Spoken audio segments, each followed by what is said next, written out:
Hello बच्चों, let's see this question. Which of the following statement is correct?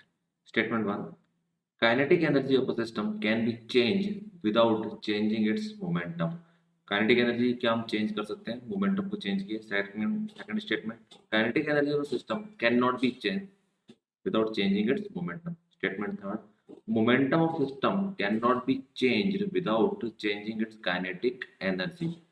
Statement 4, a system cannot have energy without having a momentum. Let's check options.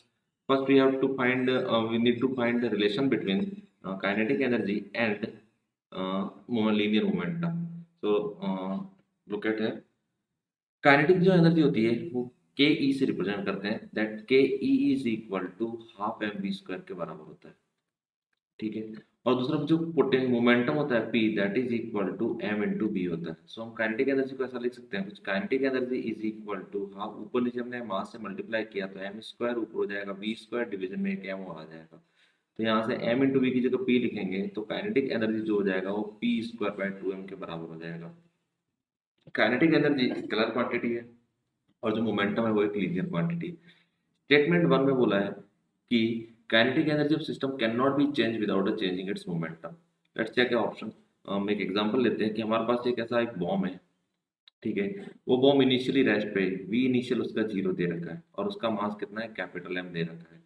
थोड़ी देर बाद वो तीन fragment में divide हो जाता है ऐसे ब्लास्ट होने की वजह से। तो ये किसी एक वेलोसिटी v1 की वजह से जा रहा होगा, ये किसी वेलोसिटी v2 की वजह से जा रहा होगा, ये किसी वेलोसिटी v3 की वजह से जा रहा होगा।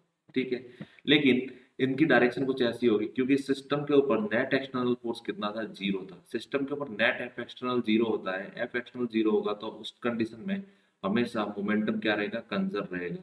तो इनिशियल मोमेंटम कितना था, जीरो, तो फाइनल मोमेंटम भी क्या रहेगा, जीरो। यहाँ पे मोमेंटम में कोई चेंज नहीं हुआ है, लेकिन फ्रेगमेंट के पास में क्या है, ये वेलोसिटी आ गई जिसकी वजह से इनके पास में क्या आ जाएगा, काइनेटिक एनर्जी। तो स्टेटमेंट वन में बोला गया है कि kinetic energy of system can be changed without changing its momentum. तो स्टेटमेंट वन क्या हो जाएगा, करेक्ट हो जाएगा। स्टेटमेंट टू चेक करते हैं। Kinetic energy of system can not be change without changing its momentum. ये स्टेटमेंट वन का जस्ट अपोजिट है, तो ये रॉन्ग हो जाएगा। थर्ड ऑप्शन चेक करते हैं। थर्ड ऑप्शन में बोला गया है कि momentum of a system can not be change without changing it's kinetic energy. Actually momentum क्या होता है कि सपोज एक पार्टिकल है, ये इस डायरेक्शन में किसी वेलोसिटी v से जा रहा है। ठीक है। अब इस पार्टिकल के ऊपर वेलोसिटी v है तो इसके इस डायरेक्शन में पॉजिटिव एक्सिस की डायरेक्शन मान लेते हैं, तो मोमेंटम इस डायरेक्शन में हो जाएगा। अब हमें क्या करेंगे इसकी डायरेक्शन को चेंज करने के लिए, लेकिन काइनेटिक एनर्जी चेंज नहीं करनी है।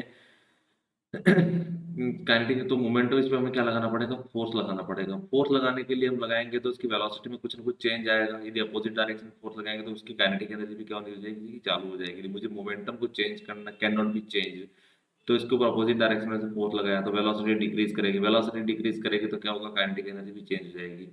तो momentum can not be change without changing kinetic energy. या फिर ऐसा देखो कि इनिशियली ऐसा जा रहा था और थोड़ी देर बाद हमने उसके ऊपर एक ऐसा फोर्स लगाया जिसकी वजह से वो अपोजिट डायरेक्शन में से जाने लगा, किस वेलोसिटी से, v वेलोसिटी से ही। ऐसा एक इंस्टेंट फोर्स इसके ऊपर अप्लाई कर दिया जिसकी वजह से इसकी डायरेक्शन क्या होगी, अपोजिट हो गई। अब जो मोमेंटम है वो एक स्केलर क्वांटिटी है, तो यदि उसका डायरेक्शन भी चेंज हो जाएगा तो मोमेंटम क्या हो गया, चेंज हो गया। लेकिन जो मैग्नीट्यूड ऑफ वेलोसिटी है वो अभी भी क्या है, सेम है। तो काइनेटिक एनर्जी क्या है, चेंज नहीं हुई। तो momentum of system can not be change without changing kinetic energy it's kinetic energy, गलत हो जाएगा। क्या मोमेंटम को चेंज कर सकते हैं। A system can not have energy without having momentum. अब फोर्थ ऑप्शन के हिसाब से देखो, तो फोर्थ ऑप्शन बोला है कि सिस्टम के पास में एनर्जी नहीं है, बिना मोमेंटम कभी एनर्जी नहीं आ सकती। तो यहाँ पे उन्होंने एनर्जी की बात की है, तो एनर्जी में बहुत सारी एनर्जी रहती है, काइनेटिक एनर्जी, पोटेंशियल एनर्जी, वो सारी सब आती है। तो एक पार्टी ब्लॉक को मैं इस पोजीशन से इस पोजीशन तक ले जाता हूँ स्लोली, तो स्लोली मूव करवाने में उसकी वेलोसिटी के अंदर कोई चेंज नहीं आएगा, लेकिन उसकी हाइट चेंज होने की वजह से उसकी ग्रेविटेशनल पोटेंशियल एनर्जी क्या हो जाएगी, चेंज हो जाएगी। तो स्टेटमेंट फोर भी क्या हो जाएगा, incorrect. So final answer is 1. Best of luck.